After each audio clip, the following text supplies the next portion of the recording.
Hello everyone, मेरे channel में आप सबका स्वागत है। मेरा नाम है मृणालिनी। चलिए देखते हैं आज की इस रीडिंग के माध्यम से यूनिवर्स से आपको क्या मैसेज मिल रहा है।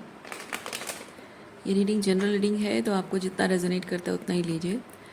आपके जीवन के जिस एस्पेक्ट को रेजोनेट करता है अकॉर्डिंगली आप देखिए, और जो भी पार्ट आपको रेजोनेट नहीं करता है उसे जाने दीजिए। और ये जेंडर स्पेसिफिक रीडिंग नहीं है और टाइमलेस रीडिंग्स हैं, तो आपको जब भी रेजोनेट करता है आप क्लेम कर सकते हैं और अपने रेजोनेंस के हिसाब से आप रीडिंग के में एनर्जी स्विच कर सकते हैं, सॉरी जेंडर स्विच कर सकते हैं।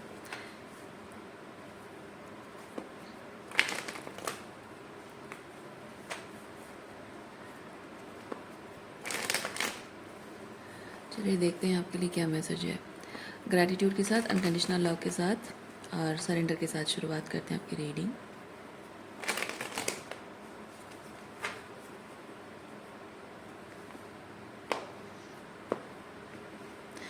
ओवरऑल एनर्जी है पार्टिसिपेशन। अच्छा, रीडिंग स्टार्ट करने से पहले मैं एक ओरेकल कार्ड आपके लिए पुल करना चाहूँगी।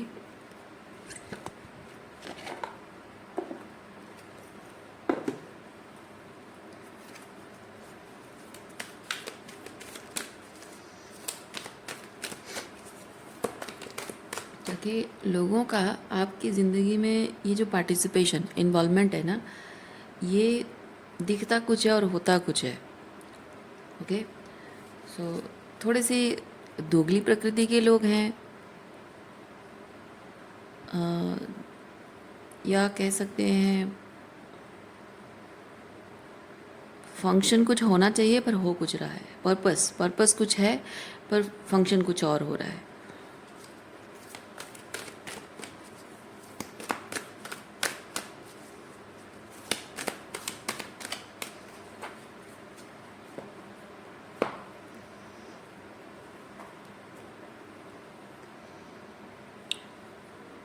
King,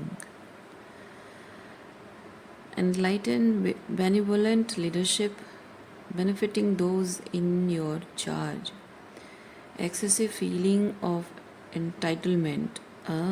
Yes, rulership without restraint.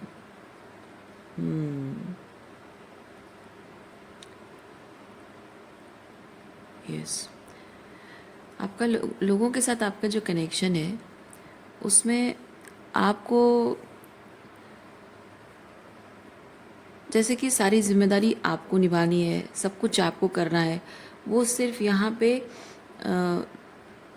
क्या बोल दर्शकों की तरह बैठ के देखते रहेंगे तमाशा, रिलेशनशिप का जो भी हाल हो रहा है, अच्छा बुरा जिन भी फेजेस से होकर गुजर रहा है, वो सब की रिस्पॉन्सिबिलिटी आपकी है। वो सिर्फ रिलेशनशिप के सारे जो बेनिफिट्स हैं उसके लिए वो आपके साथ हैं और मेहनत सब आप कर रहे हो।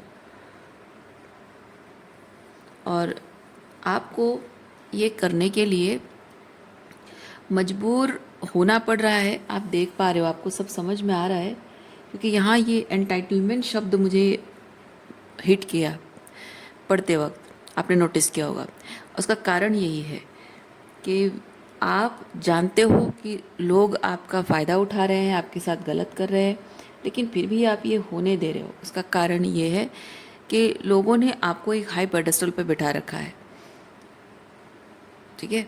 और उस हाई पेडेस्टल पे रहकर आप ये सोचते हो कि मुझे वो परफेक्ट दिस एंड दैट बन के दिखाना होगा। एक अच्छी पत्नी, एक अच्छा पति, या एक अच्छी माँ, एक अच्छी बेटी या अच्छा बेटा, मुझे ये दिखाना होगा, साबित करना होगा। और उसके चक्कर में आप कुछ ऐसी चीज़ें कर रहे हो जो आपको पता है कि आपको नहीं करना चाहिए, और आप वो करते जा रहे हैं। आप अपना ही नुकसान करते जा रहे हैं दूसरों का भला करने के चक्कर में। देखिए, आपने अपनी ज़िंदगी में इन लोगों के वजह से, इन लोगों के लिए वो फुलफिलमेंट करने के लिए आपने खुद ही खुद को चोट पहुंचाई है। आपने कुछ खोया है अपनी ज़िंदगी में।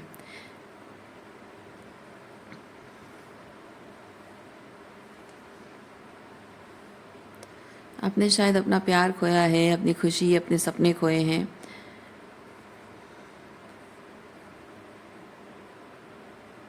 ताकि ये लोग खुश रह सकें।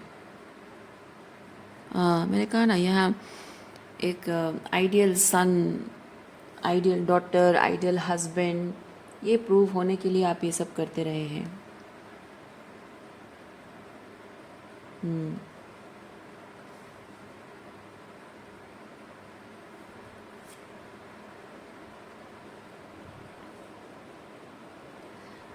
इसके चक्कर में आपका जो नुकसान हो गया है, वो नुकसान की भरपाई करना तो बहुत दूर की बात है, उसके बारे में कोई बात भी नहीं करना चाहता है।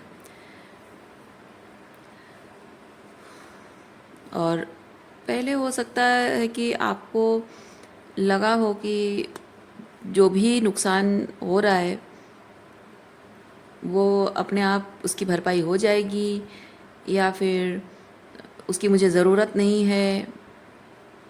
लेकिन अब आप समझ रहे हो कि जो चीज़ आपने खोया है वो आपके लिए कितना कीमती था, आज भी है। और वो जो आपने खोया है वो है आपका सच्चा प्यार।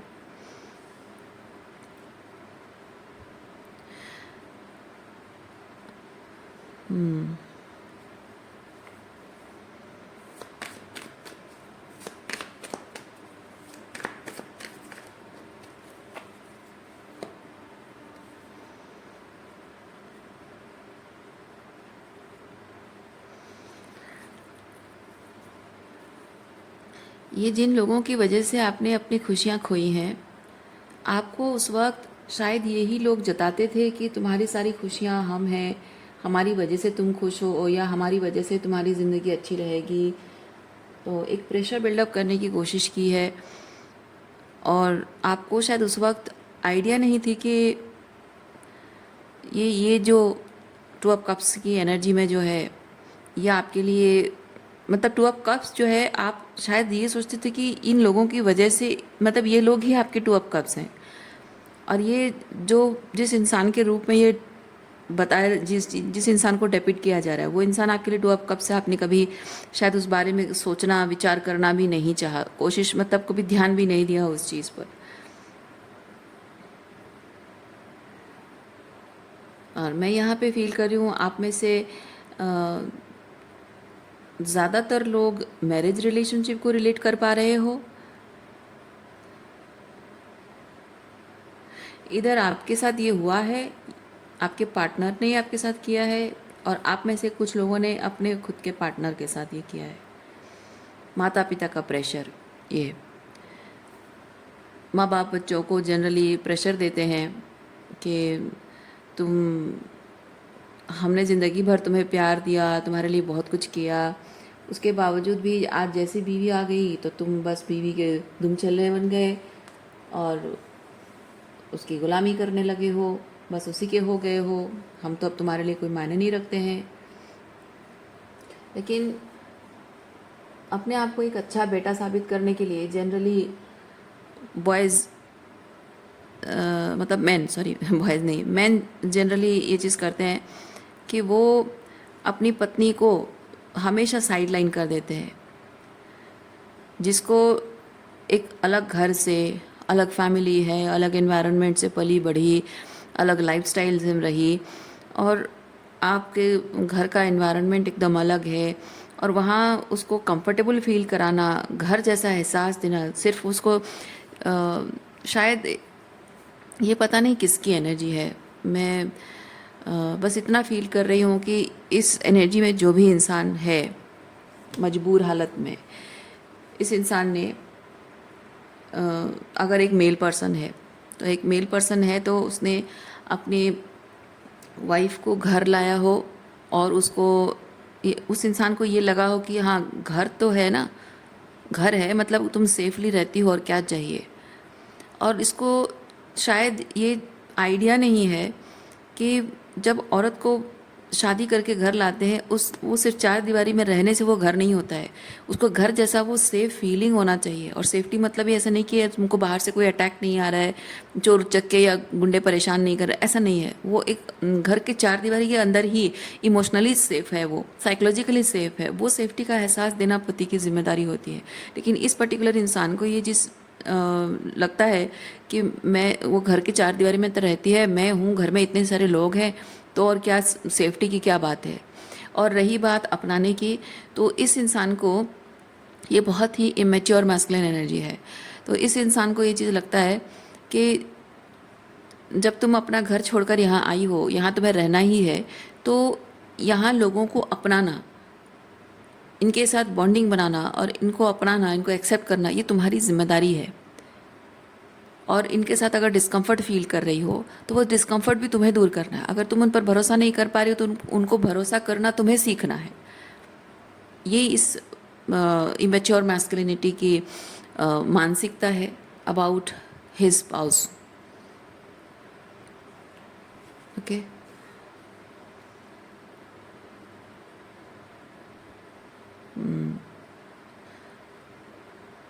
और मैं बहुत हद तक ये चीज़ फील कर रही हूँ, क्योंकि आपको मैं जानती हूँ कि मैं जनरली आप लोगों को आदत होगी टैरो रीडिंग में कि आप अपनी अच्छाई सुनते हो, बड़ाई सुनते हो, और सामने वाले जिसके बारे में आप रीडिंग देख रहे हो उसकी बुराई सुनते हो, उसकी गलतियों के बारे में बात करते हो। पर ऑनेस्टली स्पीकिंग, मैं ईमानदारी के साथ एक चीज़ कहूँगी, आप इस वक्त कटघरे पे खड़े हैं। मैं जानती हूँ कि ये बात आपको ट्रिगर करेगी, मैं जानती हूँ कि आपको गुस्सा आएगा, मेरे बारे में ऐसा क्यों कह रहे हैं, मैंने ऐसा नहीं किया, वैसा किया, या फिर अपने आप को, अपनी बात को जस्टिफाई करने की भी आप कोशिश करोगे कि हाँ मैंने ऐसा कहा था because of this and that, कह सकते हो, बट आपकी मर्ज़ी है। पर यहाँ बहुत क्लियरली मैं देख पा रही हूँ, यहाँ पे 2 ऑफ कप्स की एनर्जी, और उसको मिस करना, और वो किस तरह से मिस करना, एम्प्रेस की तरह मिस करना। तो इसीलिए ये एनर्जी एक फेमिनिन एनर्जी है, एंड रिगार्डलेस ऑफ जेंडर कहूँगी, ये मेल हो या फीमेल इंसान हो, वो बहुत स्ट्रॉन्ग फेमिनिन एनर्जी में रहे होंगे। और यहाँ आप बहुत strong toxic immature masculine energy में रहे होगे। पेरेंट्स का प्रेशर आप पर रहा होगा, या फिर कुछ और ऐसी रीजंस रहे होंगे जिसकी वजह से कि आपको लगा होगा कि नहीं मुझे इसकी ज़रूरत नहीं है, मैं तो इसके साथ रहकर इस पर एहसान कर रहा हूँ, मुझे इसकी ज़रूरत नहीं, इसे मेरी ज़रूरत है। मैं इसे ब्याह करके लाया हूँ तो मैं इसको खिला पिला रहा हूँ, उसकी ज़िम्मेदारी ले रहा हूँ, और क्या चाहिए इसको। जैसे कि वो खुद पैसा नहीं कमा सकती है, खुद अपने लिए कुछ करके अकेले जी नहीं सकती है, जैसे वो मजबूर है, जैसे उसके माँ बाप ने उसको घर से निकाल दिया हो, अबांडन कर दिया हो, जैसे उसकी ज़िम्मेदारी उठा नहीं सकते, पाल नहीं सकते, 2 वक्त की रोटी नहीं दे सकते, 2 कपड़े नहीं दे सकते उसको। इस तरह से पार्टनर का बिहेवियर अपनी पत्नी के लिए जब होता है ना, तो इसी तरह से रिश्ते टूट जाते हैं।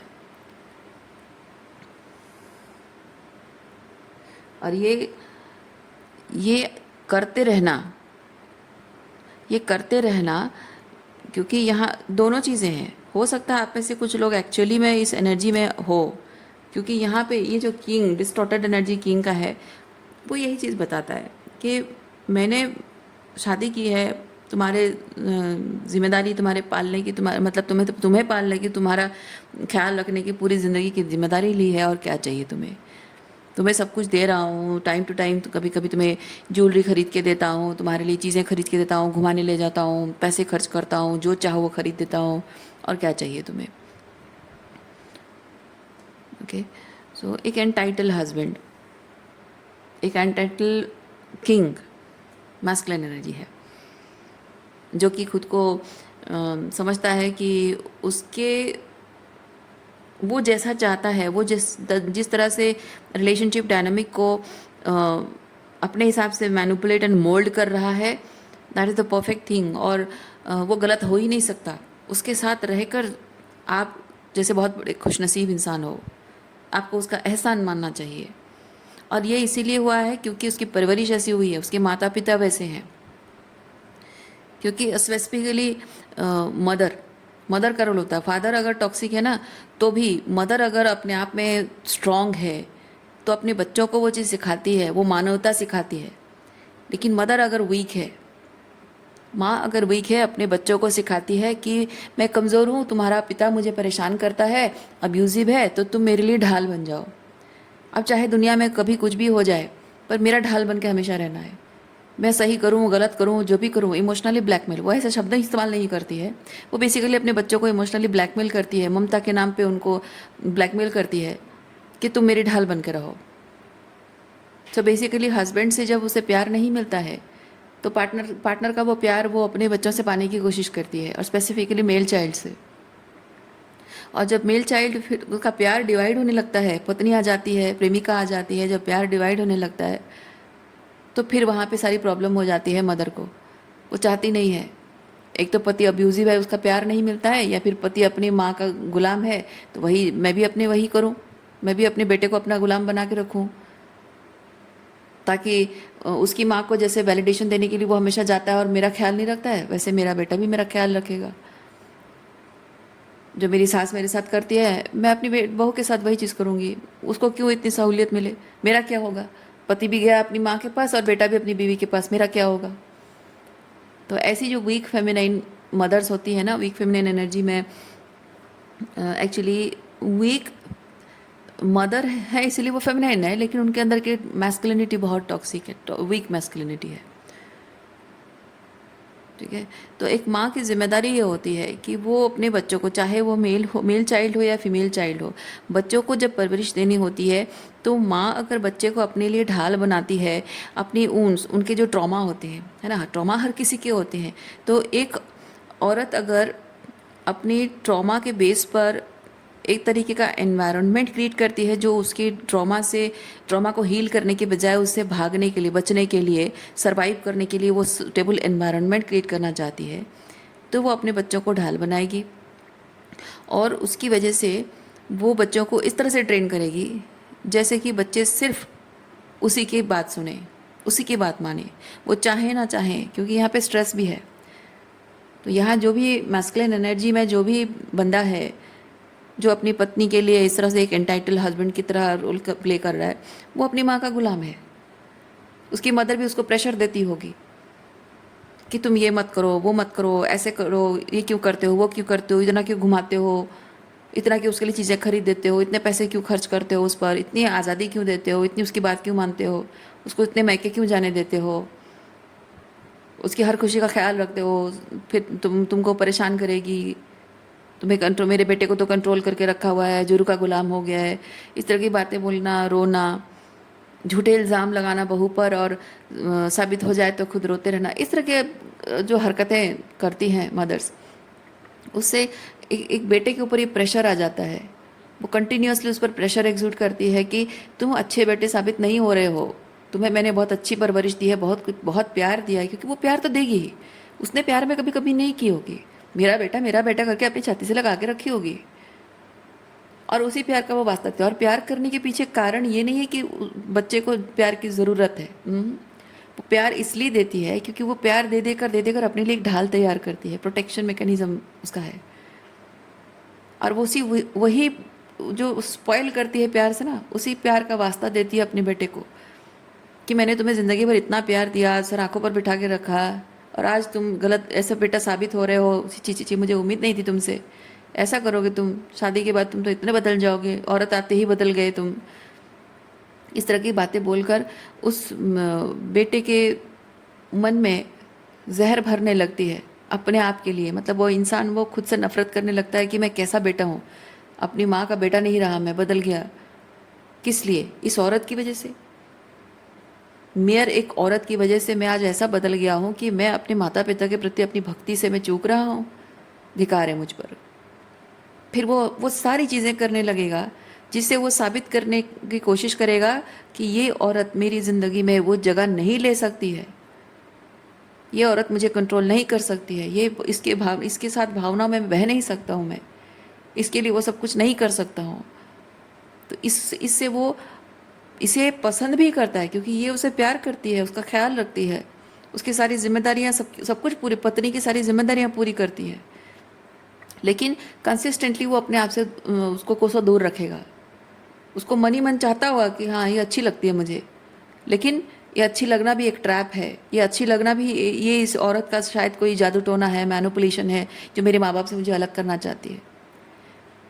और उधर अगर वो माँ भी, वो सासू माँ अगर इसको परेशान करती है तो ये अगर कंप्लेन करे तो भी उसको बहाना मिल गया बेटे को कहने के लिए, वो भी एक रीज़न क्रिएट हो जाता है।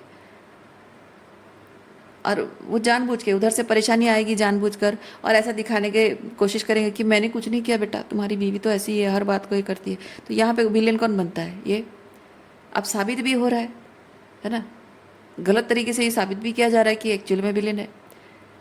तो अब ये यकीन करने लग जाता है कि हाँ सच में यही है, सारी प्रॉब्लम की जड़ यही है। अब इसे ना छोड़ सकते हैं और ना इसके साथ रह सकते हैं। कोई कोई लोग होते हैं छोड़ देते हैं, कोई कोई लोग छोड़ते नहीं हैं, समाज के डर से, पुलिस कोर्ट कचहरी के डर से, एलुमनी देने के डर से, और डिफरेंट चीज़ें होती हैं। तो कोई छोड़ता नहीं है, उसको साथ में रखता है और उसको अवॉइड करता रहता है। उसी के सामने उस जो प्रायोरिटी उसे मिलनी चाहिए, जो ख़ास जगह उसे मिलनी चाहिए, वो सबको मिलता है। बहन को, माँ को, पिता को, वो सब कुछ मिलता है, उस पर अधिकार मिलता है। इसको अधिकार नहीं दिया जाता है। घर में जो डिसीजंस होता है सब लोग मिलकर डिसाइड करते हैं, इसको सिर्फ बता देते हैं कि हाँ ऐसा ऐसा हुआ है, प्रॉब्लम है, या फिर इस पर ऐसे काम करना है, ये डिसीजन हुआ है, ऐसा हुआ वैसा हुआ है। इसको इन्वॉल्व नहीं किया जाता है। इसको इन्वॉल्व करने का मतलब वहाँ से लोग भड़क जाएंगे, भड़काने लगेंगे कि अच्छा इसको क्यों इन्वॉल्व करना, ये होती कौन है, तो बाहर वाली है। और इसी तरह से कंसिस्टेंटली अगर एक इंसान को बाहर वाले जैसा एहसास दिला जाए तो वो घर का एहसास उसे होगा कैसे, अपनेपन का एहसास होगा कैसे, वो उनको अपना मान के चल कैसे सकती है। क्योंकि यहाँ पे जो रिश्ते हैं ना, ये खून के रिश्ते नहीं है, है ना। इन लोगों के साथ जो कनेक्शन इस फेमिनिन एनर्जी का है, ये खून का रिश्ता नहीं है। ऐसा रिश्ता है जो कि मेरी नियति है ये समझकर हम ग्रहण कर लेते हैं, एक्सेप्ट कर लेते हैं।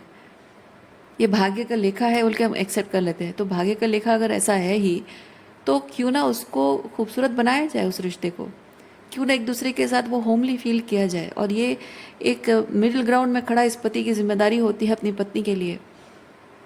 वो घर परिवार के साथ तो बाद में, पहले वो पति के साथ कंफर्टेबल। क्योंकि एक क्या होता है ना, हमारे शादी में सिस्टम में एक प्रॉब्लम है। शादी होते ही इमीडिएटली जो सुहागरात के इश्यूज होते हैं, इनको लगता है कि हाँ बस दोनों के बीच दूरियां दूर हो गई, पर वो फिजिकल डिस्टेंस दूर होता है, इमोशनल डिस्टेंस हमेशा ज़िंदगी भर बरकरार रहता है। जब वो फिजिकल डिस्टेंस बना रहेगा, इमोशनल डिस्टेंस को ख़त्म करने के लिए धीरे धीरे एक दूसरे से जोड़ने की कोशिश की जाएगी, है ना। तो जब फिजिकल डिस्टेंस ख़त्म हो गया है, इमोशनल डिस्टेंस ख़त्म करने की ज़रूरत पड़ती ही नहीं है। क्योंकि women are all about feelings and men are all about possessing। तो जो पोजेस करना है वो तो मैन को पहली रात में ही मिल गया। औरत उसकी सेवा करेगी क्योंकि ये एक्सेप्ट कर लेती है पोटेंशियल, है ना, पॉसिबल पोटेंशियल इस मर्द में क्या होगी, उसके भरोसे एक औरत रह लेती है। और वो ज़िंदगी भर यही उम्मीद करती रहती है कि उसके अंदर वो पॉसिबल पोटेंशियल है, वो करके दिखाएगा एक ना एक दिन। तो मैं डेडिकेटेड कमिटेड रहूँगी, उसको टाइम देती रहूँगी। उसके चक्कर में वो ज़िंदगी काट लेती है उसके साथ, उसकी सेवा करेगी, उसका ख्याल रखेगी, उसके घर वालों का ख्याल रखेगी, उसकी इमोशनल नीड्स का, उसके फिजिकल नीड्स का, उसके डिज़ायर्स का, उसके पैसों का, उसके घर परिवार का, उसके बच्चों का, हर चीज़ का ख्याल रखेगी वो, इस उम्मीद में कि मैं अगर उसके लिए इतनी डेडिकेटेड हूँ, कमिटेड हूँ, तो ये डेडिकेशन एंड कमिटमेंट से ही उसके दिल में प्यार जगा सकती हूँ। क्योंकि men are all about possession, right. बहुत ही 3D लेवल की उनकी व्यूज़ होती हैं।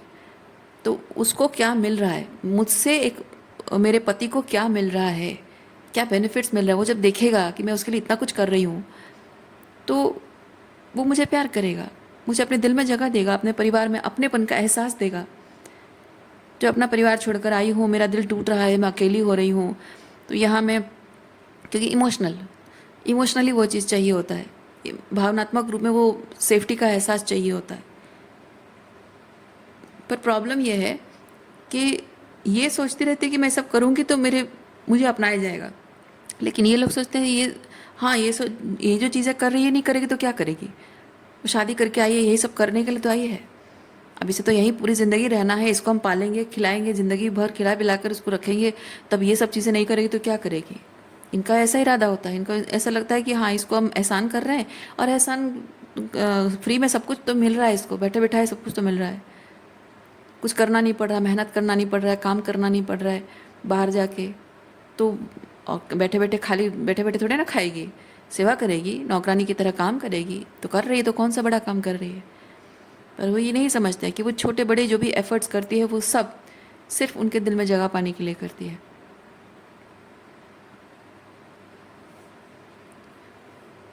और जब उसको छोड़ के चले जाते हैं तो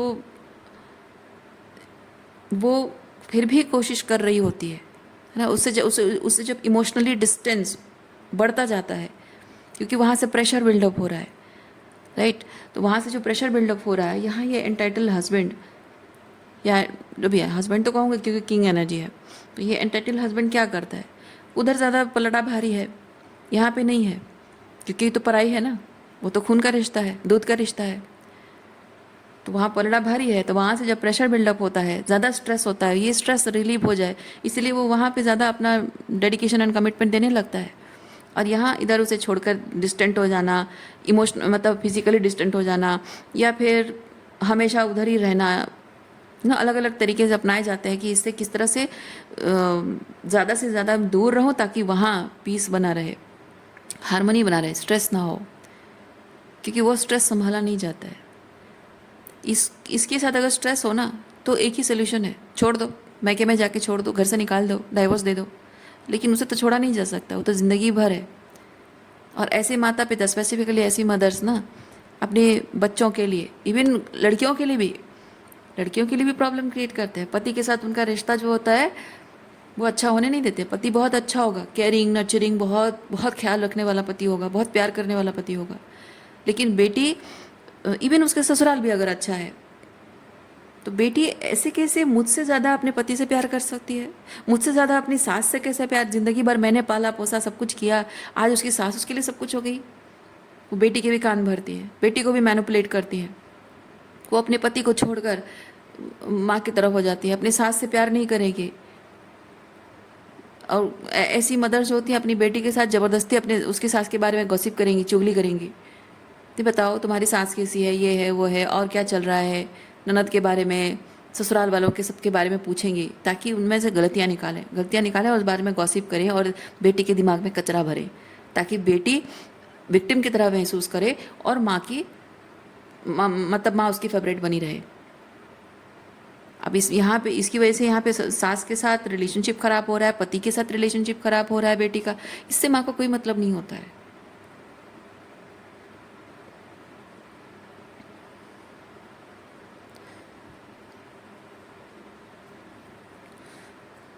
ये जो होता है ना, ये मैस्कुलिन एनर्जी, क्योंकि एक तो पुरुषों का तो बहुत, जैसे मैंने एक्सप्लेन किया, महिलाओं के क्षेत्र में भी अगर आप एक महिला हैं, एक बेटी हैं और आपकी मदर आपके साथ ऐसा करती हैं, प्रेशर डालती हैं कि आप अपने पति और अपने ससुराल वालों के साथ मत रहो, और मे बी आपने अपने पति को खोया है, अपने अच्छा ससुराल, अच्छा पति आपका था, उसे खोया है आपने, तो यहाँ पे आपको वो एंटाइटल, क्योंकि मैस्कुलिन एनर्जी क्यों है यहाँ पे, आप एक महिला हो फिर भी मैस्कुलिन एनर्जी क्यों है, क्योंकि आपके अंदर वो अपनी डिसर्नमेंट को यूज़ करना, वो क्योंकि एक ये जिम्मेदारी है ना। मैस्कुलिन एनर्जी, मैं नहीं कहती हूँ कि औरतें जिम्मेदार नहीं होती हैं, लेकिन जिम्मेदारी का एहसास होना वो मैस्कुलिन एनर्जी है, ठीक है। जिम्मेदारी का एहसास, प्रोटेक्शन, अपनी चीज़ को प्रोटेक्ट करना है ना। मेरी चीज़ है, मेरा है, इसको प्रोटेक्ट करना मेरी जिम्मेदारी है, मैस्कुलिन एनर्जी होता है। तो एज अ वुमेन, आपके जब आपकी मदर या आपके घर की जो महिलाएं हैं, ऐसे डिस्टॉर्टेड फेमिनिन एनर्जी आपके बाउंड्रीज डिसरेस्पेक्ट कर रही हैं आपकी पर्सनल लाइफ में, ये पर्सनल लाइफ में इन्वेड करने की कोशिश है, प्राइवेसी डिस्टर्ब करना है, तो उसमें अगर वो इन्वेड करने की कोशिश कर रही हैं, तो ये जो आपकी खुशियाँ हैं, इन खुशियों, ये आपकी खुशियाँ हैं, आपका पति, आपका ससुराल है, तो इसे प्रोटेक्ट करना, इसके साथ अपने रिश्ते बनाए रखना आपकी जिम्मेदारी है, क्योंकि ज़िंदगी भर तो आपको अपने पति और अपने ससुराल वालों के साथ ही रहना है ना। जब उनको इतना ही चाहिए था तो नहीं करते शादी आपकी, पर करवा दी है, तो अब आपके यही आपका संसार है, प्रैक्टिकली यही सच है। तो जब आप, पति आपका, ससुराल वाले आपके, घर आपका है, आपको वहीं ज़िंदगी भर रहना है, पूरी ज़िंदगी काटनी है, तो ये आपका अपना है, वो नहीं है। भले ही वो माँ हो, पैदा करने वाली माँ हो सकती है, वो दूध का कर्ज, खून का कर्ज दिखा दिखा कर आपको इमोशनली मैनिपुलेट करेगी, लेकिन ये आपके अपने परिवार के, अपनी खुशियों के लिए आपकी अपनी जिम्मेदारी है कि एक पत्नी होने के नाते, एक बहू होने के नाते, एक माँ होने के नाते, अपने बच्चे के लिए भी इस चीज़ को प्रोटेक्ट करना, ये आपकी जिम्मेदारी है। और वो स्ट्रॉन्ग मैस्कुलिन एनर्जी आपके अंदर नहीं रही है, इसलिए आप वो स्थिरता के साथ, क्योंकि आप नोटिस करना, जब महिलाएं गुस्सा होती हैं, नाराज़ होती हैं, वो बहुत आउटवर्डली दिखता है। लेकिन जब नाराज़ होना, मतलब गुस्सा मतलब लड़ाई झगड़ा चिल्ला चिल्ली की बात नहीं कर रही हूँ, नाराज़ होना, दिल दुखी होना, डिसअपॉइंटेड होना, तो वो डिसअपॉइंटमेंट आउटवर्डली दिखता है महिलाओं का, लेकिन पुरुषों का नहीं दिखता है। वो डिसअपॉइंटमेंट अपने अंदर रखते हैं, वो शांति से उसे समझने, प्रोसेस करने की कोशिश करते हैं, या फिर उसे डिस्ट्रैक्ट करते हैं अपने आप को। तो इसलिए मैं क्यों कह रही हूँ, क्योंकि जब आप किसी चीज़ को लेकर खुश नहीं हो, तो आपको अपने अंदर स्थिरता बनाकर उसे सोचने, समझने की, विचार करने की कोशिश करनी है कि जो प्रॉब्लम है उसका सोल्यूशन क्या निकाला जाए। ना कि आप प्रॉब्लम है तो आप इमीडिएटली कॉल करके अपने पेरेंट्स से, मम्मी से बात कर लो, या अपनी किसी सहेली से बात कर लो, है ना। Generally women do that, man don't do that, क्योंकि मैस्कुलिन एनर्जी ही वही है कि आप शांत होकर, स्थिर होकर पहले समस्या है तो समस्या का समाधान निकालो, अगर नहीं है, केओस है, तो केओस से दूर रखो अपने खुशियों को।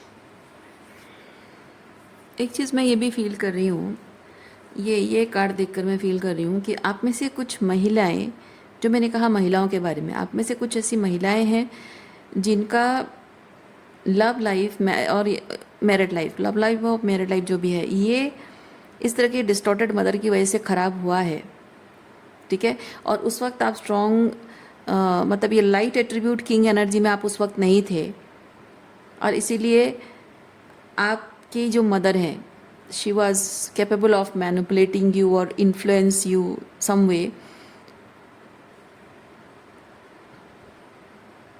लेकिन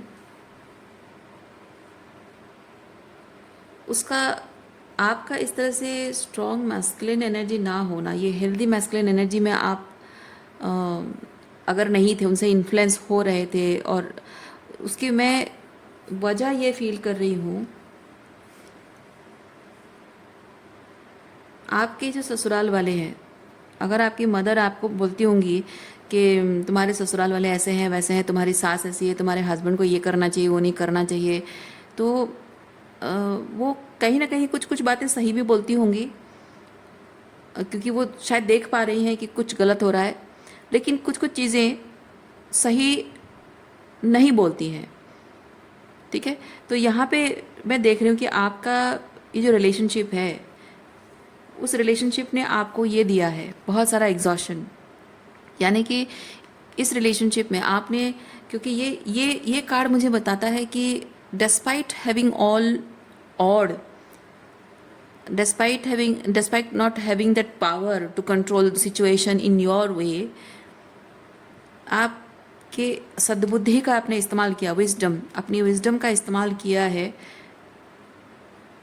और टॉक्सिक होने के बावजूद भी उधर भी टॉक्सिसिटी है, प्रेशर बिल्डअप हो रहा है, और ये जो आपका रिलेशनशिप है, ये भी आपके ऊपर बहुत सारा बर्डन बन रहा है, प्रेशर बन रहा है, क्योंकि ये होता है रेजिस्टेंस।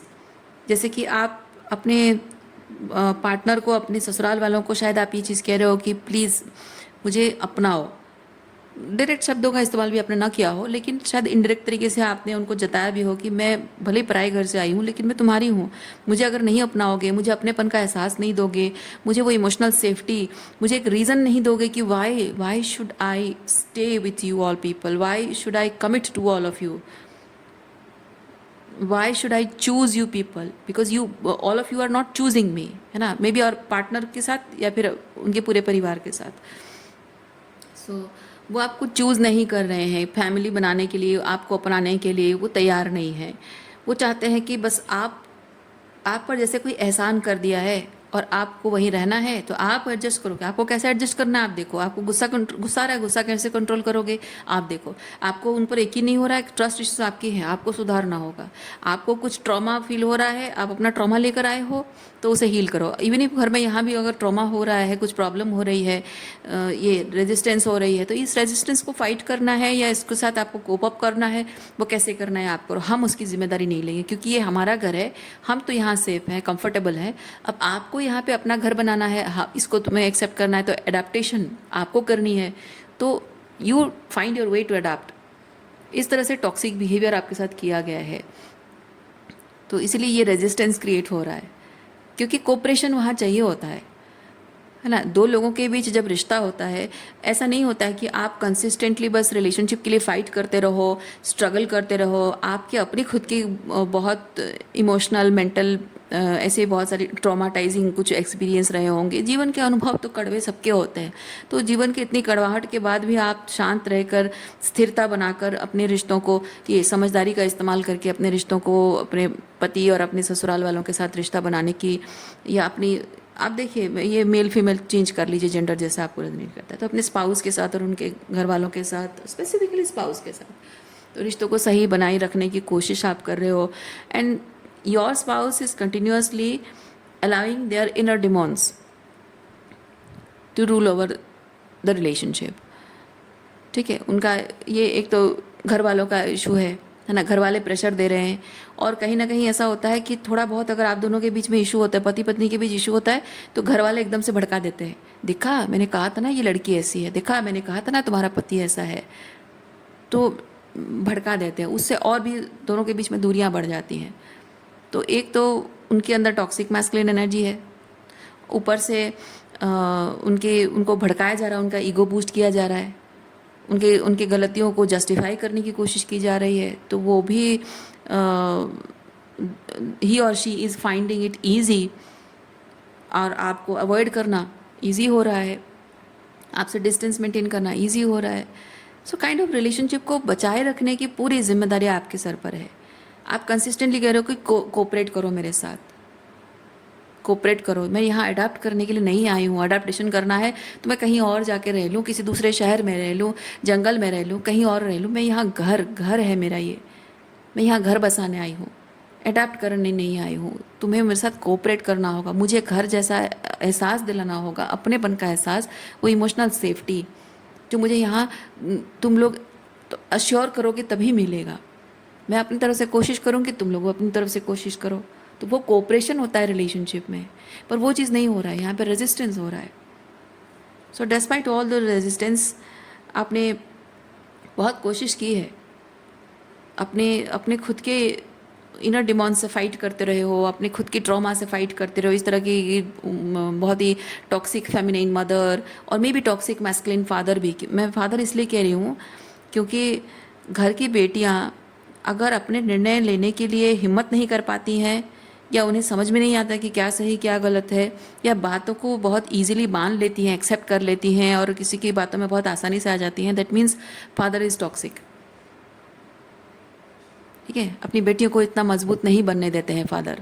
टॉक्सिक फादर जो होते हैं उनके सबसे ज़्यादा प्रायोरिटी होती है घर में हर किसी को दबा के रखना, सर झुका के रखना। किसी को स्ट्रांग बनाते हैं तो टॉक्सिक मैस्कुलिन को लगता है कि इसको अगर मैं आज़ादी दे दूं तो ये सर उठाएगा और मेरे साथ कम्पीट करेगा।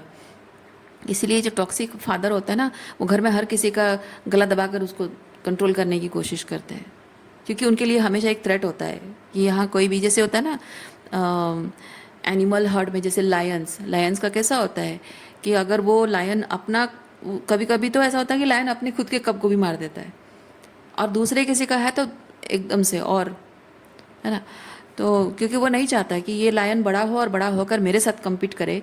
मैं ऐसा होने नहीं दूंगा, मैं अपना किंगडम किसी और के हाथ जाने नहीं दूंगा, तो मैं पॉसिबिलिटी ही ख़त्म कर दूंगा। ये टॉक्सिक फादर ऐसे होते हैं। तो उसकी वजह से आप कभी एज ए सन और एज ए डॉटर कभी भी अपने अधिकारों के लिए आवाज़ नहीं उठा पाते हो, अपने सपनों के लिए आवाज़ नहीं उठा पाते हो। एंड अगर उसके साथ मैनिपुलेटिव, ऑब्वियसली टॉक्सिक फादर है तो मैनिपुलेटिव मदर भी होगी, क्योंकि वो खुद ही उसकी बाउंड्रीज टूटी हुई हैं। वो खुद ही सताई हुई है, तो उसको अपने लिए प्रोटेक्शन, एक ढाल चाहिए होता है। सो इस तरह की डिस्फंक्शनल फैमिली जब होती है, उसके बावजूद भी आप अपने ट्रॉमा को अपने आप पर हावी नहीं होने दे रहे हो। ओके, आप तब भी, मतलब ऐसी पॉसिबिलिटी होती है ना, ऐसी डिस्फंक्शनल फैमिली जब होती है, बहुत पॉसिबल होता है कि इंसान आंखें बंद कर ले और सरवाइव करने के लिए चुपचाप सब कुछ सहता रहे।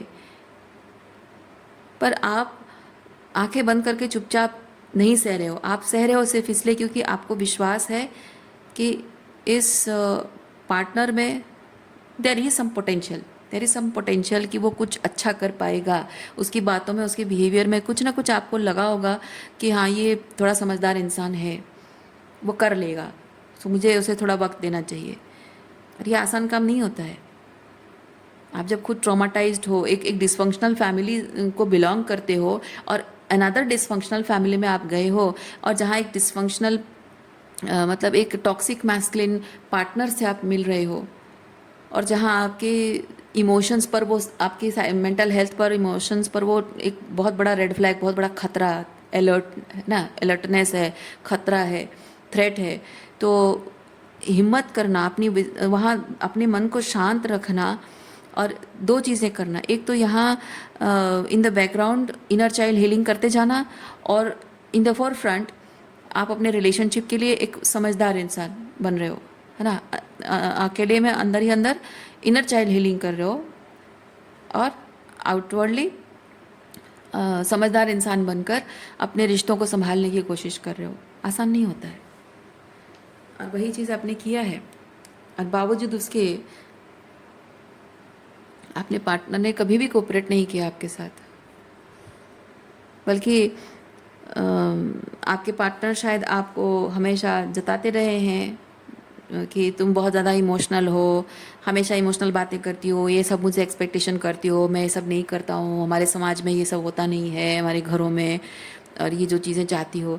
पर असल में वो भले ही दिखाते होंगे कि मैं बहुत प्रैक्टिकल हूँ, मैं बहुत लॉजिकल हूँ और समझदार हूँ, पर असल में समझदार आप हैं। इतना ट्रॉमाटाइज्ड होने के बाद भी आपने, you didn't allow your trauma to rule over your head और effect your relationship. You tried your best कि आपका ट्रॉमा आपके रिलेशनशिप को इफेक्ट ना करे। तो समझदार आप हैं, है ना। आपने आपने अपने इनर चाइल्ड वुंड्स भी अपने रिलेशनशिप पर प्रोजेक्ट नहीं होने दिया, अपनी ट्रॉमा प्रोजेक्ट नहीं होने दिया। इधर आप इनर चाइल्ड हीलिंग भी कर रहे थे, और वहाँ अपने रिलेशनशिप को समझदार इंसान की तरह संभालने की कोशिश कर रहे थे। तो ये करते करते मैं ये चीज़ फील कर रही हूँ कि अकेले अकेले अपने रिलेशनशिप को संभालने की कोशिश करते करते आप एग्जॉस्टेड हो चुके हो, थक चुके हो, क्योंकि हर एक इंसान की एक लिमिटेशन होती है, राइट। और वो लिमिट क्रॉस हो चुकी है, अब आपसे नहीं होता है। इसीलिए मे बी आप अपने पार्टनर को छोड़ के आ गए हो, क्योंकि यहाँ ये ट्रैवलिंग है, कम्युनिकेशन है, डिस्टेंस है। सो आई डोंट नो कि आप में से कुछ लोग कम्युनिकेट करना चाहते हो कि मैं जा रही हूँ इस रिलेशनशिप को छोड़कर, या आप लोगों में से कुछ लोगों ने कम्युनिकेट नहीं किया और चुपचाप घर छोड़कर आ गए हो। बट जो भी है, चेंज कार्ड मुझे ये चीज़ बताता है कि इस रिलेशनशिप के बारे में आपकी जो भी आप फील करते थे, जो भी आप चाहते थे, एवरीथिंग हैज़ चेंज्ड। अब वो नहीं रहा। वो जो एक हमेशा एक इंटेंशन आपका था ना, आई will always choose my partner over everything, I will always choose my partner कि इस over my trauma, I will always choose my partner over all the distortion in my family, I will always choose my partner over all the distortion in his family। और मेरा partner मुझे प्यार नहीं करता, मुझे वो एज ए एम्परर जो उसकी होनी चाहिए जिम्मेदारी, जो प्यार, जो अपनापन, जो सम्मान मुझे मिलना चाहिए, वो नहीं मिल रहा है। तो मे बी क्योंकि आप एम्प्रेस एनर्जी में हो, और मे बी आपको बहुत सारे सूटर्स मिलते भी होंगे, बहुत सारे लोग आपको देखते भी होंगे, स्टिल आपका मन भी करता हो कि मुझे इस इंसान के साथ नहीं रहना है, मैं थक गई हूँ, है ना। हर वक्त ये लगता है। ये थकावट एक दिन की नहीं होती है, ये थकावट हर वक्त की होती है, और हर वक्त वो थकावट को फिर से आप मतलब अपने आप को रिजुविनेट करके फिर से आप हिम्मत करके तैयार करते हो कि no, I will fight for my relationship. और बहुत सारे लोग आपको अप्रोच भी करते होंगे, नहीं भी करते होंगे तो भी बहुत देयर आर सूटर्स, और बहुत सारे लोग होते हैं पसंद भी करते हैं, लेकिन आप शायद आंख उठाकर उनकी तरफ देखते भी नहीं होगे, बिकॉज ऑलवेज एक अच्छा इंटेंशन आपका है कि I will always choose my partner no matter what. क्योंकि ये जिस तरह की डिस्टॉर्टेड फैमिली डायनामिक है, ये उनकी भी है और आपकी भी है। और आप समझ रहे हो कि ये कितना डिफ़िकल्ट होता है, कितना चैलेंजिंग होता है एक बच्चे के लिए कि इस डिस्टॉर्टेड फैमिली के डिस्टॉर्शन के बाहर निकल कर अपनी इनर चाइल्ड हील करके अपने पार्टनर के लिए स्टैंड लेना कितना मुश्किल काम होता है, क्योंकि आप वो कर रहे हो। और इसीलिए आप, ये एम्पथी आपके अंदर है, ये समझदारी आपके अंदर है कि हाँ, मेरे पार्टनर को भी ये डेफिनेटली डिफ़िकल्ट लग रहा होगा, चैलेंजिंग लग रहा होगा, बट मुझे यकीन है कि वो कर लेगा। उसे मैं कोशिश करने दूंगी, मौका दूंगी, वो कर लेगा। इंतज़ार करते रहो। बट योर पार्टनर फेल्ड, उन्होंने आपका भरोसा तोड़ा है, क्योंकि आपने अपनी ट्रॉमा को अपने रिलेशनशिप पर हावी नहीं होने दिया, लेकिन उनका जो डिस्टॉर्टेड फैमिली की वजह से जो ट्रॉमा उनके साइकी पर है, उनके भावनात्मक रूप में है, उसको उन्होंने पूरी power the, and he chose his wounds, he chose his toxic masculine ego over you। और यही रीज़न है कि आप अपने पार्टनर के साथ रिलेशनशिप को एंड कर रहे हो। You are letting go of the relationship.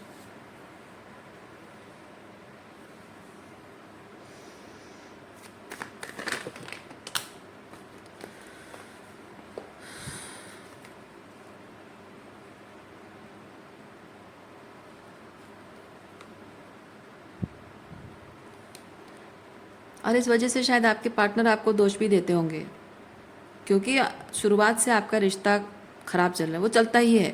जब आपकी मदर इस तरह से टॉक्सिक फेमिनिन है, उनकी मदर भी टॉक्सिक फेमिनिन है, तो जाहिर सी बात है शुरुआत से ही ये दोनों टॉक्सिक फेमिनिन की बुरी नज़र आप दोनों के इमोशनल इंटीमेसी पर है ना। जैसे ही पति पत्नी इमोशनली इंटीमेट होते हैं, दोनों तरफ की माएँ भड़क जाती हैं कि मेरा बेटा उसका हो गया, मेरी बेटी इतना क्या कैसे प्यार करने लगी।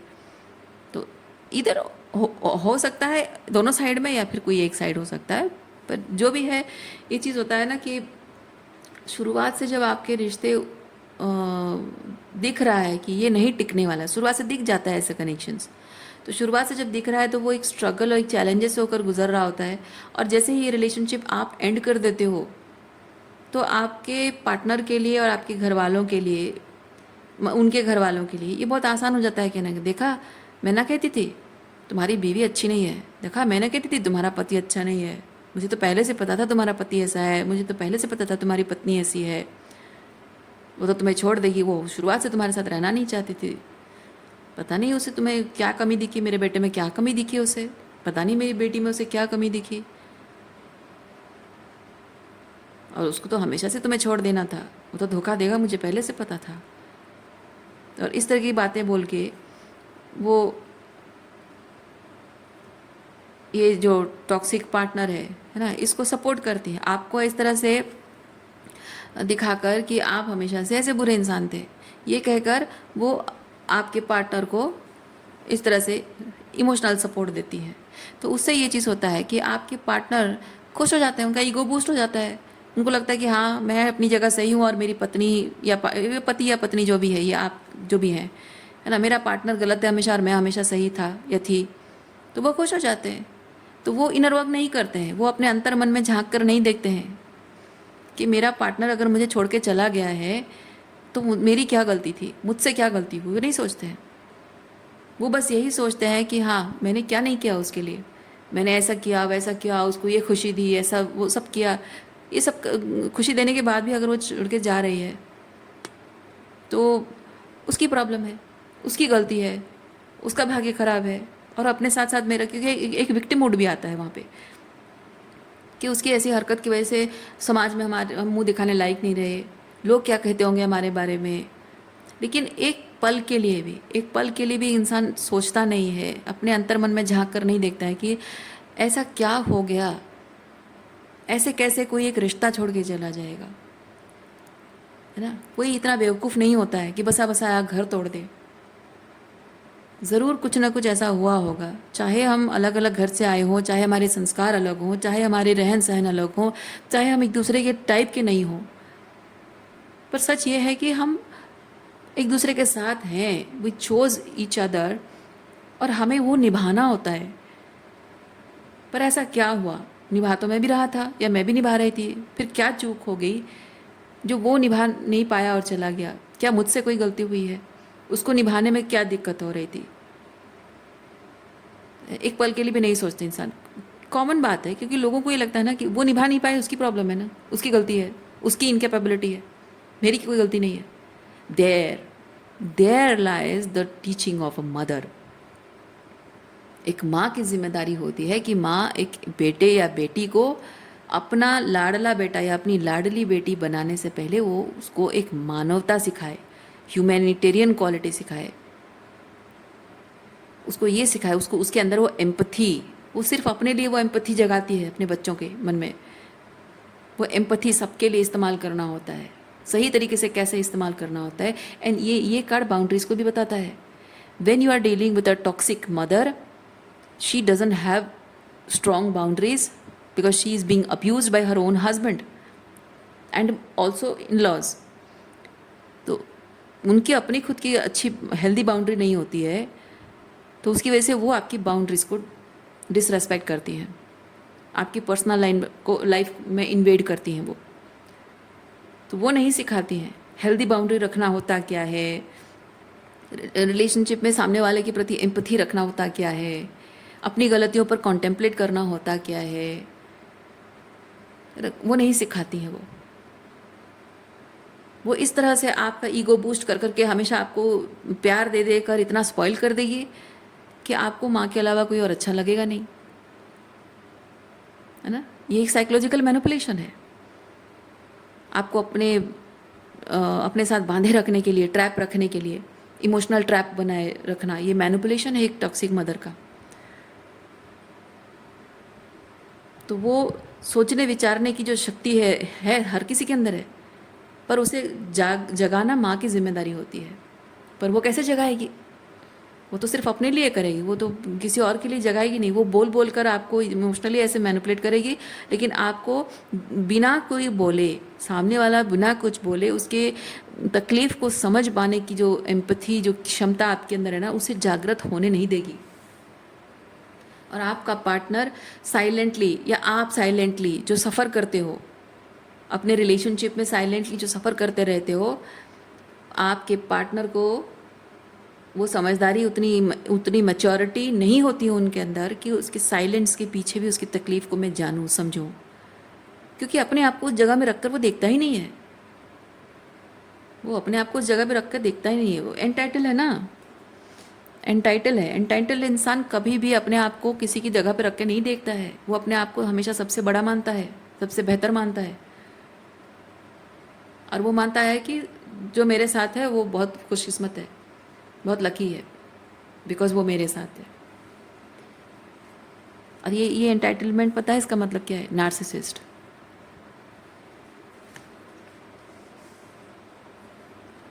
और इसी वजह से आपके पार्टनर ने कभी भी अपने अंतर्मन में झांक कर नहीं देखा, कभी भी इस बारे में उसने विचार करना भी सही नहीं समझा, विचार करने का ख्याल भी उसके मन में नहीं आया कि मैं एक बार सोचूं, विचार करूं कि कहीं मुझसे कोई गलती तो नहीं हुई है, कुछ ऐसा कहा हो, कुछ ऐसा किया हो, कुछ ऐसी बात जो कि अनजाने में मुझसे कोई भूल हो गई हो, अनजाने में मैंने ऐसा कुछ कर दिया है जिसकी वजह से कि मेरा पार्टनर दुखी हो गया, डिसअपॉइंट हो गया हो, निराश हो गया हो इस रिश्ते से और शायद चला गया हो।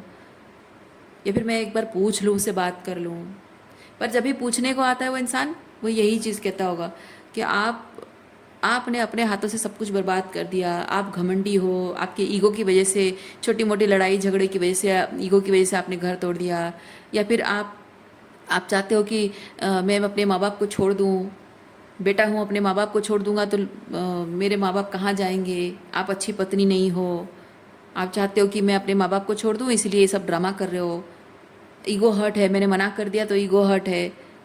हालांकि आपके इरादे वो नहीं है कि आप उनसे माता पिता को अलग करो। आपके इरादे ये होंगे, आप उन्हें दिखाना चाहते हो, बीइंग एन एम्प्रेस, आप उन्हें ये दिखाना चाहते हो कि उनके माता पिता सामने से जिस तरह से अच्छे लगते हैं, पीठ पीछे ये है ना, वो दिखाते हैं कि वो बहुत अच्छे माता पिता, स्पेसिफिकली मदर्स बहुत अच्छे दिखाते हैं, लेकिन उनके इरादे, आप उनके पीठ पीछे उनके जो इरादे हैं वो आप अच्छे से जानते हो, उनका ट्रू नेचर क्या है आपके पीठ पीछे वो आप जानते हो। और वो नहीं जान पाएंगे कभी भी, क्योंकि उनको तो ज़िंदगी भर स्मॉदरिंग किया गया है ना, अपनी ढाल बना के रखने के लिए। जो एक मदर की टॉक्सिसिटी बेटा कैसे देख सकेगा या बेटी कैसे देख सकेगी? तो टॉक्सिक साइड तो आप देखोगे, क्योंकि आप एनिमी हो ना, आप तो राइवल हो ना। तो इस तरह की जो नार्सिसिस्ट मदर्स होती हैं ना, अपने बेटों को भी नार्सिसिस्ट बना देती हैं। और एक तरह से एक, जबकि डिसफंक्शनल मैरिज है, अब्यूजिव हस्बैंड रहे हैं उनके, तो उनको भी अपने लिए वो हस्बैंड का वो प्यार चाहिए होता है। स्पिरिचुअली एक नार्सिसिस्ट मदर अपने बेटे को अपना स्पिरिचुअल हस्बैंड बना लेती है। स्पिरिचुअली मतलब कि हस्बैंड से उसे जो एक्सपेक्टेशन है वो सारी खुशियाँ, सारा अपनापन, सारी वो इमोशनल सेफ्टी, वो वैलिडेशन वो अपने बेटे से लेना चाहेगी। तो जाहिर सी बात है, अब आप उनके लिए क्या बन जाते हो? जाहिर सी बात है, स्पिरिचुअल सौतन बन जाओगे, राइवल बन जाओगे, है ना। तो वो शब्द मैं इस्तेमाल नहीं करना चाहती हूँ, क्योंकि लोगों को गलतफहमी हो जाती है, फिर भी मैं वो चीज़ कह रही हूँ। तो यहाँ आप जब राइवल हो तो आपके साथ ही अपना गंदा चेहरा दिखाएंगे ना, उनको क्यों दिखाएंगे? तो आप उनको कितना भी कहो वो मानेंगे नहीं कि आपकी मदर ऐसी हैं वैसी हैं। तो उनका हमेशा मन में ये रहेगा कि तुम मुझे मेरे माँ बाप से अलग करना चाहती हो, और मैं वो कर नहीं रहा हूँ, इसलिए तुम्हारे ईगो को ठेस पहुँच रही है, इसलिए इतना घमंड है तुम्हारे अंदर कि तुम मुझे छोड़कर चली आई हो। तो आप अगर आपसे बात करना भी चाहेंगे, आपको पूछना भी चाहेंगे, तो इसी तरह से ही पूछेंगे आपसे, बल्कि उसको पूछना नहीं कहेंगे, वो एक्चुअली पूछने आएंगे कि क्या प्रॉब्लम है तुम्हें, बताओ, let's talk about it. But actually में वो आपको एलिगेशन लगाने आते हैं, बातचीत के बहाने वो आपको एलिगेशन लगाते हैं। तो वहाँ भी आप समझ रहे हो ये चीज़ कि बोलने का कोई मतलब नहीं है, क्योंकि ये कार्ड और ये कार्ड साइलेंस को बताता है, इनर साइलेंस, आउटर साइलेंस नहीं, इनर साइलेंस आपके अंदर मैं फील कर रही हूँ ये। और जबकि हीलिंग कार्ड भी यहाँ पे है, तो मैं एक चीज़, और ये कार्ड भी है ना, ये सारे कार्ड्स 1 2 3 एंड 4, ये चारों कार्ड्स इनर साइलेंस को बताता है। और इंसान के अंदर एक बार अगर इनर साइलेंस एस्टेब्लिश हो जाता है ना, तो बाहर से किसी सवाल का जवाब देना ज़रूरी नहीं है, किसी को सवाल पूछने की ज़रूरत नहीं है, किसी के कोई एलिगेशन को भी आप पर्सनली नहीं लेते हो, किसी बात से और कुछ प्रभावित नहीं होता है, कोई बात का और कोई सेंस नहीं रहता है, कोई मीनिंग नहीं रहता है, कुछ भी करने का कोई मतलब नहीं रह जाता है। Just let it go. अब मुझे कोई फ़र्क नहीं पड़ता, अब ये रिश्ता रहे ना रहे, अब कोई मेरे लिए क्या फील करता है, कोई मुझे बुरा कहता है, कोई मेरे साथ रिकनसाइल करना चाहता है, किसी को उसकी गलती का एहसास हो गया है, अब मुझे फ़र्क नहीं पड़ता उस बात से। क्योंकि इनर साइलेंस मतलब इनर क्योस वो शाउटिंग अंदर से कब तक रहता है? जब तक हम सामने वाले से इच्छा रखते हैं कि वो कोशिश करे, हमारे रिश्ते में जो अशांति हो रही है, जो गलत हो रहा है, उसकी वजह से मेरे अंदर जो अशांति पैदा हो रही है, तुम उसके लिए कुछ करो, तुम्हारी भी जिम्मेदारी है। ये बोल बोल कर जब तक हम कोशिश करते रहे, तब तक वो नॉइज़ होती है। और हम जब ये एक्सेप्ट कर लेते हैं कि ये नहीं करने वाला है, ये समझदारी नहीं दिखाने वाला, ये मैच्योरिटी नहीं दिखाने वाला है, तो मैं कोशिश ही ना करूं, मैं बात ही ना करूं, मैं क्यों सवाल जवाब मैं क्यों करूं, मैं उसे क्यों एक्सप्लेनेशन दूं कि मैंने जो किया क्या किया क्यों किया, मैं क्यों बताऊं? जब वो समझेगा ही नहीं, बताकर क्या मतलब है? और उससे कुछ पूछना भी नहीं है कि तुमने ऐसा क्यों कहा, वो क्यों किया, अब पूछना भी नहीं है। पास में जो हुआ था उस चीज़ के बारे में अब बात करके किसी कंक्लूजन पर पहुंचना, वो भी ज़रूरत नहीं है। तो पहले मन में बहुत सारे सवाल होते हैं, धीरे धीरे वो सवाल ख़त्म हो जाते हैं, शांत हो जाते हैं, ख़त्म नहीं होते हैं वो सारे सवाल जो मन में चीख रहे होते हैं ना, वो धीरे धीरे शांत हो जाते हैं। आप देखिए ये चारों कार्ड्स ब्लू कलर है ना। तो भावनाओं की गहराई में बहुत कुछ है, मन की गहराई में बहुत बहुत कुछ बातें हैं, लेकिन वो सारी बातें, उसका आंसर मैं अपने आप ढूंढ लूँगी, पर सामने वाले से पूछूंगी नहीं। क्योंकि जिसको जो जब कुछ करना होता है ना वो कर लेता है, जिसको नहीं करना होता है वो 50 बहाने ढूंढ लेता है भागने के। जैसे कि आपने किया है ना, आपने इतने ट्रॉमा सहा है, आपकी इतनी डिस्फंक्शनल फैमिली रही है, उसके बाद भी आपने समझदारी दिखाई है, क्योंकि आपका इंटेंशन था मुझे अपना रिश्ता निभाना है, मुझे अपनी शादी बचानी है। तो मैं हर हाल में, चाहे मेरा डिस्फंक्शनल फैमिली की वजह से कितना भी ट्रॉमा मुझे क्यों ना मिला हो, मुझे किसी भी हाल में अपने रिश्ते को बचाना है। तो आपने यहाँ हीलिंग भी की है, अपने रिश्ते में सब कुछ सही करने की कोशिश भी की है। तो यहाँ पे बहुत सारा इंटरनल वर्क आपने किया है अपने रिलेशनशिप के लिए, because you had that intention. आपके इरादे थे, आप किसी हाल में अपने रिश्ते को बचाना, आपने पूरी कोशिश की है। उसके इरादे नहीं है तो वो नहीं कर रहा है, वो एक्सक्यूजेस दे रहा है, आपको गलत ठहरा रहा है। तो ऐसे में बोलने का क्या मतलब रह जाता है, कोई फ़ायदा नहीं है।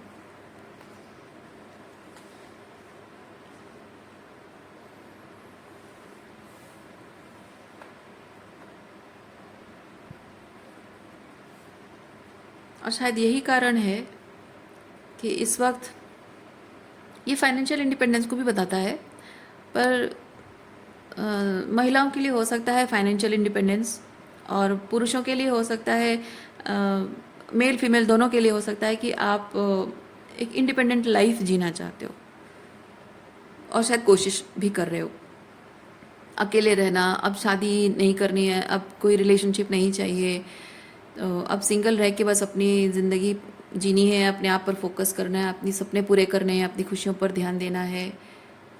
और अगर आप एक सिंगल फादर हैं या सिंगल मदर हैं, अपने आप पर और अपने बच्चों पर ध्यान दे रहे हो, अपने बच्चों को सही संस्कार दे रहे हो, बीइंग ह्यूमन ट्रूली होता क्या है वो सिखा रहे हो, खुद भी अंदर ही अंदर सीख रहे हो और बेहतर तरीके से सीख रहे हो, वो ग्राउंडिंग हो रही है आपके अंदर। ये एक्चुअली होता है ना, truly embracing who I am, accepting who I am. Okay, not juggling कि लोग क्या कह रहे हैं, कौन क्या सोचता है मेरे बारे में, कौन क्या ओपिनियन बनाता है, उसको लेकर जगल नहीं करना, बल्कि एक्सेप्ट करना कि हाँ मैं जो हूँ सो हूँ। और अगर मुझे अपने अंदर का कुछ अच्छा नहीं लगता है, अपने आप को मिरर में देखकर कुछ सम एस्पेक्ट को लेकर मुझे अगर अच्छा नहीं लगता है, I will work on my self. I am still working on myself, and I'll always continue working on myself. Not because of other people, not because I want to fulfill all the expectation of other people, but अपनी expectation के लिए कि मैं अपने आप को जब mirror में देखूं, मुझे अपने बारे में कोई भी चीज़ अगर अच्छी नहीं लगती है तो मैं ये सोचूंगी, विचार करूंगा कि ये क्यों है, ये फीलिंग क्यों है, क्या ये बाहरी तौर पे है, लोगों की वजह से है, या मेरे खुद के बारे में है। अगर अब मेरे बारे में अगर ये गलत फीलिंग है, पर ऐसा नहीं होना चाहिए, बिकॉज समटाइम्स ऐसा होता है कि हम कुछ अच्छा कर रहे होते हैं लेकिन कुछ गलत भी नहीं कर रहे होते हैं, तभी हमको कभी कभी अपने बारे में बुरा लगता है ना, कि मैं ये चीज़ क्यों कर रही हूँ। पर आपका अंतर मन जानता है कि आप जो कर रहे हो सही कर रहे हो या फिर कुछ गलत नहीं कर रहे हो, लेकिन फिर भी क्यों बुरा लग रहा है। There you need to do the work. आपको समझना है कि कुछ ऐसे डिस्टॉर्टेड साइकोलॉजिकल थॉट प्रोसेस है, बिलीफ सिस्टम है ना, जो आप पर थोपी गई है, प्रोजेक्ट की गई है। तो आप वहाँ पे उस प्रोजेक्शन को हटाने की कोशिश करोगे। जो काम करके आपको अंदर से खुशी मिल रही है, उस काम को नहीं बदलोगे। उस काम के बारे में जो भी डिस्टॉर्टेड बिलीव्स हैं, जो प्रोजेक्शन है, उसको हटाओगे, और ट्रूली जो आपके हाईएस्ट गुड को सर्व करेगा वो चीज़ आप करोगे। यू आर डूइंग दैट, और maybe you are advise to do that.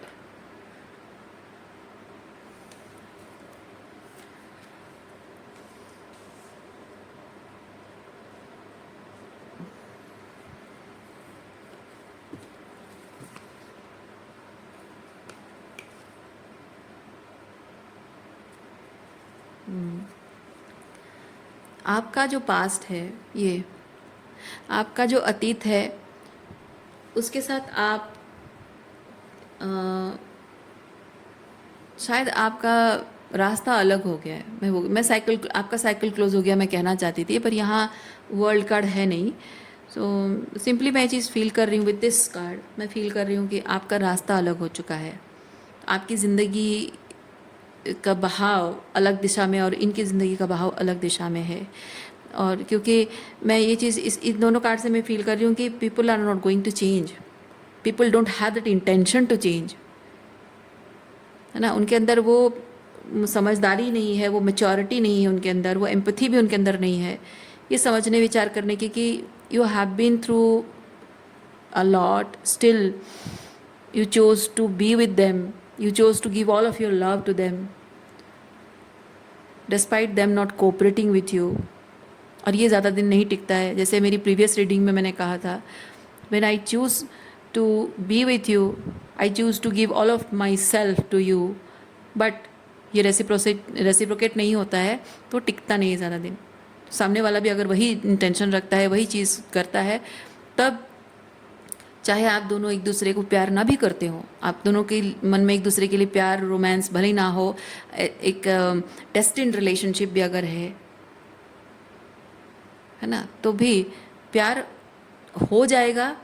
लेकिन प्यार तभी होगा जब both of you are choosing each other every time. जहाँ बाहरी तौर पे क्योस या इंटरनल क्योस आप दोनों के रिश्ते को ख़राब करने आ रहा है, every time both of you choose each other, choose to stay मतलब emotionally stay, supportively stay with each other, और अपने रिलेशनशिप को सही बनाए रखने के लिए दोनों मिलकर काम करते हो रिलेशनशिप पर, वो इंटेंशन रखते हो कि मैं अपने जीवन के जो भी उतार चढ़ाव हैं उसको अपने रिलेशनशिप पर प्रभाव नहीं आने दूंगा, या मेरी जो ट्रॉमा है मैं उसको अपने रिलेशनशिप पर प्रभाव नहीं डालने दूंगी,